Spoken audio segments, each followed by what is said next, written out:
श्री गुरुचरित्र कथासार अध्याय 11। श्री गणेशाय नमः। श्री सरस्वते नमः। श्री कुलदेवताय नमः। श्रीपाद श्री वल्लभाय नमः। श्री नृसिंह सरस्वते नमः। नृसिंह सरस्वती जन्माख्यान।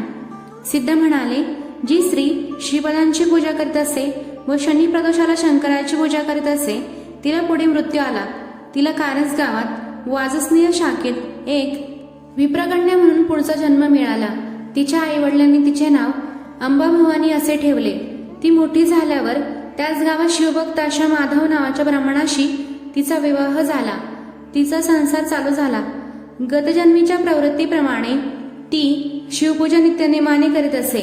शनिवार, प्रदोष व त्रयोदशीस ती शिवाची पूजा करी। पुढे ती गरोदर राहिली। 9 महिने झाल्यावर शुभ दिवशी ती प्रसूत होऊन तिला पुत्ररत्न झाले। तो बालक फारच तेजस्वी होता। जन्मतच तो ओंकाराचा उच्चार करू लागला। पुढे त्याची यथाकाल मुंज केली। त्यावेळी ज्योतिषांना त्याचे भविष्य विचारले, तेव्हा ते म्हणाले, हा मुलगा मोठा अवतारी पुण्यपुरुष होईल।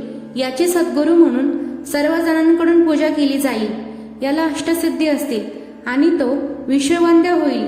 त्याचे वाक्य म्हणजे चिंतामणी किंवा परीस। याचे चरण पवित्र आहे। याच्या घरी नवनिधी नांदतील। याच्या दर्शनाने पतितांचा उद्धार होईल। हा संसार करणार नाही। हा त्रिभुवनात पूज्य होईल। याच्यामुळे महादैन्य दूर होईल। काळाचे भय राहणार नाही। तेव्हा त्यांनी त्या ज्योतिषांना वस्त्रभूषणे देऊन त्यांचा सन्मान केला। यानंतर माता पिता त्या बाळाला फार जपू लागले। नगरातील लोक त्याला पाहायला येऊ लागले। हा बाळ जन्मतच ओंकार म्हणाला। ही गोष्ट सर्वांना नवलाची वाटली। माता पिता त्याचे दृष्ट काढीत, त्याला अंगारा लावीत, काळा दोरा रक्षण म्हणून बांधित त्याचे बारसे करण्यात आले। शालग्रामदेव असे त्याचे जन्मनाव व पाळण्यातले हाक मारण्याचे नाम म्हणजे नरहरी असे ठेवण्यात आले। त्याचे वय वाढू लागले। त्याला पुरेसे दूध आईला येत नव्हते। तेव्हा त्याची आई त्याच्या वडिलांना म्हणाली, याला दुधासाठी एखादी दाई आणावी।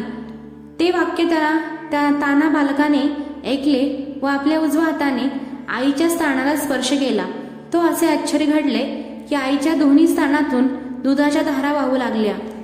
या गोष्टीचे त्या दोघांना फारच नवल वाटले, पण त्यांनी ही गोष्ट गुप्त ठेवली। त्या बाळाला पाळण्यात निजायला आवडत नसे। तो नेहमी जमिनीवरच खेळायचा। पुढे तो वर्षाचा झाला, आणखी बोंडा झाला, पण शब्द बोलेना। त्याला बोलता यावे यासाठी अनेक उपाय केले, परंतु बाळ हसून फक्त ओंकाराचा उच्चार करी। त्यामुळे एरवही शिवकृपेने झालेला हा पुत्र मुकाच होणार की काय अशी शंका त्यांना पडली। आई एका प्रकारे शोक करू लागली। मुलगा 7 वर्षाचा झाला तरी बोलत नव्हता। एक दिवस आईची दीन अवस्था पाहून त्याने एक लोखंडाची वस्तू हाताने धरली व तात्काळ ती सोन्याची झाली। ते पाहून आईला व वडिलांना फार आश्चर्य वाटले। मग आईसाठी त्याने देवघरातील काही वस्तू हस्तस्पर्शाने सोन्याच्या करून दिल्या। तेव्हा आईने त्याला विचारले, मुला, तू कोणीतरी अवतारी पुरुष आहेस, पण तू बोलत नाही, मौनच असतोस, म्हणून वाईट वाटते। तू केव्हा बोलायला लागणार आहे? त्यावर त्या नरहरीने जानवे, शेंडी व मैखला याच्या खुणा केल्या व माझी मुंज करा असे सुचविले। तेव्हा योग्य मुहूर्त करून माधव व अंबाभवानी यांनी त्याची मोठ्या थाटात मुंज केली। मुंजीत दाणे, दक्षिणा, भोजन यान पुष्कळ धन खर्च केले।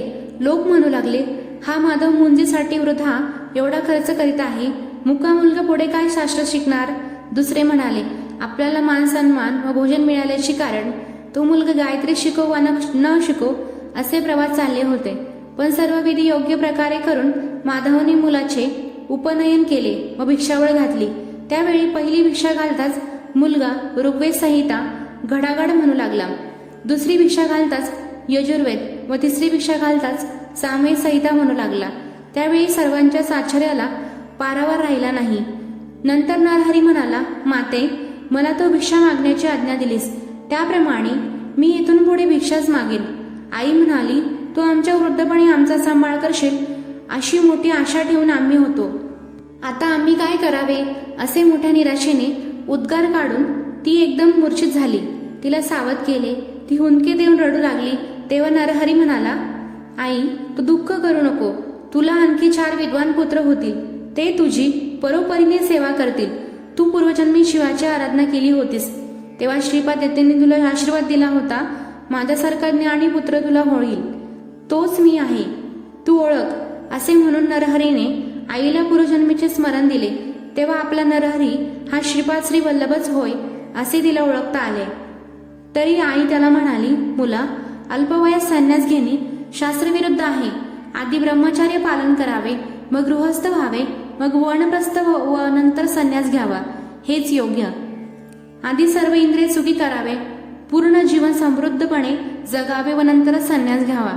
अशा प्रकारे आईचे सांगणे ऐकून नरहरीने मातेला तत्वज्ञान सांगितले. सिद्ध म्हणाले, आता ते मी तुला सांगणार आहे.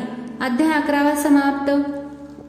फलश्रुती हा अध्याय नित्य श्रवण व पठन केल्याने वाचन दोष तसेच वेळ नाहीसे होते. श्री गुरुदत्तार्पणमस्तु.